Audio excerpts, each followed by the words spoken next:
Bonjour, bonsoir à tous et à toutes et bienvenue pour un nouveau numéro sur le réchauffement climatique. Merci de votre part d'avoir respecté notre rendez-vous. Je suis Tisma Jamel Soyus Isaïe. Avec nous notre conférencier Tisma Jamel Soyus. Bonne audition. Mesdames, Messieurs, bonjour, bonsoir, dépendamment de l'endroit où vous nous écoutez. Merci d'être fidèles à votre émission sur les causes et les conséquences du réchauffement climatique. Dans la précédente émission, nous avons répondu à certaines questions posées comme la COP, qui est une réunion annuelle des chefs d'État et de gouvernement du monde entier sous le leadership de l'Organisation des Nations Unies, en vue d'analyser l'évolution climatique planétaire et de prendre des décisions le cas échéant pour éviter le pire. Nous avons parlé d'une alternative dans le transport aérien pour pouvoir remplacer le kérosène. Il s'agit du SAF, Sustainable Aviation Fuels, ses avantages et ses inconvénients. Aujourd'hui, nous allons voir ensemble les énergies dans le transport. L'énergie, c'est quoi? Tout ce qui permet un mouvement, ça c'est l'énergie. Pour produire le mouvement, il faut avoir de l'énergie. On distingue l'énergie chimique, thermique, nucléaire, mécanique, électrique et tant d'autres. Pour avoir de l'énergie, il faut qu'il y ait des sources donnant une énergie. On y distingue, par exemple, deux sources d'énergie. Sources d'énergie fossile, sources d'énergie renouvelable. Ce qui nous intéresse beaucoup plus aujourd'hui, ce sont les énergies fossiles qui sont issues de la décomposition des débris végétaux et d'animaux datant de plusieurs millions d'années, qui contiennent principalement du carbone. De telles énergies se forment sous l'effet de la pression et de la chaleur au fil des siècles. Elles sont des énergies non renouvelables et proviennent des réserves enfouies ou enterrées dans le sol depuis des temps géologiques, c'est-à-dire des échelles de temps qu'on utilise pour étudier les changements qui sont produits sur la Terre au fil des âges, par exemple les changements environnementaux, les changements sur l'évolution de la vie. Pour les énergies fossiles sont comme le pétrole, le gaz naturel, le charbon, la lignite. Le pétrole, c'est cette énergie fossile utilisée dans la production d'électricité et du chauffage et dans le transport, selon économiedurable.com.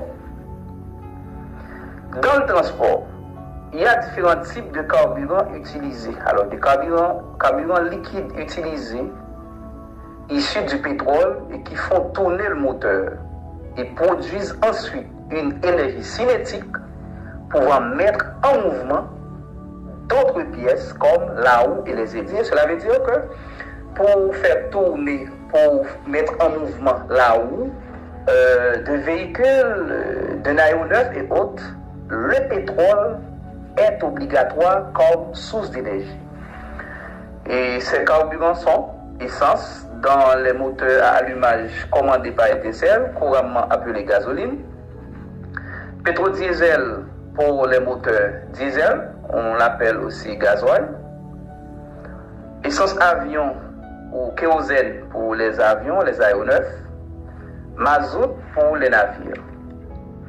Il est à noter que la combustion du pétrole dans les moteurs dégage du CO2, qui est un gaz à effet de serre. Et nous avons beaucoup parlé des conséquences du CO2. Autant le transport augmente, autant l'émission des gaz à effet de serre, CO2, augmente sa concentration en grande quantité dans l'atmosphère. Autant les dégâts du réchauffement climatique sont considérables. Il faut souligner ça. À remarquer que le pétrole n'est pas seulement utilisé dans le transport et l'électricité. Nombreux sont les trucs que nous utilisons quotidiennement, sont à la base du pétrole, tels que les vêtements polyester, les plastiques et surtout les assiettes en plastique à usage unique. Ces éléments sont non seulement des sources de gaz à effet de serre, mais aussi une entrave pour la biodiversité et l'environnement. Regardons une petite vidéo dans laquelle nous étions jusqu'à Gaucheval, dans la commune de Fontvérette, avec nos amis et surtout notre ami Jorbert Sultan pour prendre des plantures pour pouvoir planter dans un autre endroit. Autrement, regardons la petite vidéo.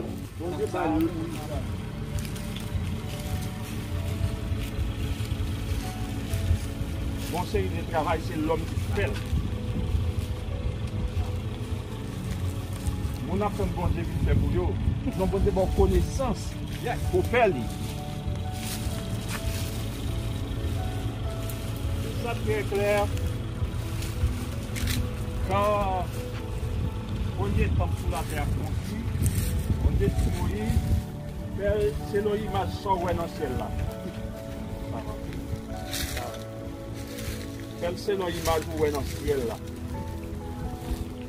Et puis il dit, ma paille, vous tirez ça aux connaissances pour avoir tout ce qu'on a besoin pour faire en place. Il parle de brouiller en sautant celle là.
Ah oui, c'est comme ça. Ah oui, pas très résistant avant. Très résistant. C'est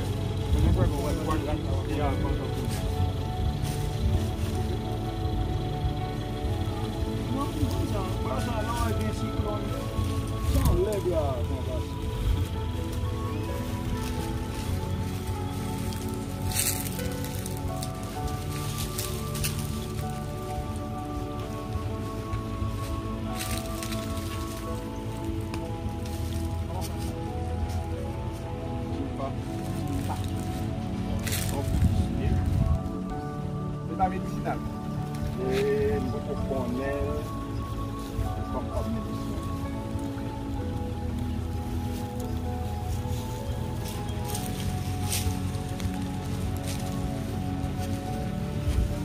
Même dans le bac, bien avec la oui, moi, je suis apiculture. Moi, j'ai envie de faire poisson. Parce que, moi, je Regardez. Sauf bien sûr, on continue. Qui ça fait pas commencer à poisson en sujet déjà, beaucoup de possibilités pour aider d'autres pour rentrer là-bas. Sauf elle, ou pas là pour prendre soin. C'est l'autre qui peut prendre soin. Si c'est au gagnant, ou bien créer possibilité pour tout le monde, aussi des bonnes possibilités pour leur projet. Au lieu qu'on mette au. Pourquoi c'est là? Non, c'est pas quand même pas porte. Ah, il y a quelques quantités qui sont plus haut là. Non, en attendant de viser.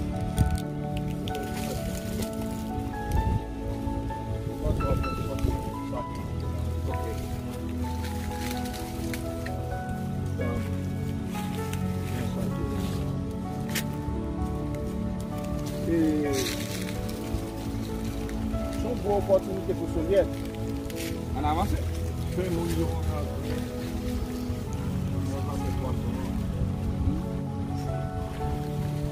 Moi-même, je vais faire dans la zone là. Moi, réserve dans notre club, non, on va faire tout grand chose avec elle. Nous posons pas pour 7 canons. Ouais. Elle dit que l'eau, là, déjà, on plein de choses. Mais ça, on fait poisson sur l'île là, on fait poisson à la cave. Il y a poisson à la cave. Non, il n'y a pas une barre. Non, je dis à la technologie qu'on fait maintenant. Yes.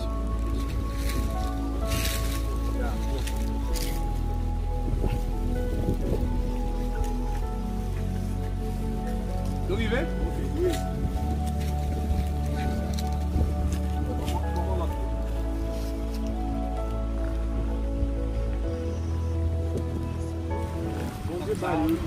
En attendant que des actions concrètes se fassent, surtout dans les engagements qui ont été pris dans l'accord de Paris, pour limiter le réchauffement climatique aux environs de 1,5 degrés Celsius. Nous vous conseillons, premièrement, planter au moins 2 arbres, protéger 5 autres au moins. Encourager au moins 5 personnes à faire de même, ainsi de suite. Et ça va donner un chiffre extraordinaire. Évitez surtout le déboisement et la déforestation. Modifier notre mode de vie, cela veut dire éviter le gaspillage. Éviter le gaspillage. Gérer de façon intelligente les ressources qui sont à notre disposition. Car les ressources sont limitées et très très limitées à l'échelle planétaire. Réduire notre dépendance aux assiettes en plastique à usage unique à base de pétrole. Limiter le taux de natalité, qui a un impact considérable, direct, sur les transports. Merci de nous avoir suivis. Si l'émission vous a plu, nous vous conseillons de la partager à d'autres amis. Ainsi, si c'est nécessaire, abonnez avec la chaîne pour les émissions à venir. Merci beaucoup, à bientôt.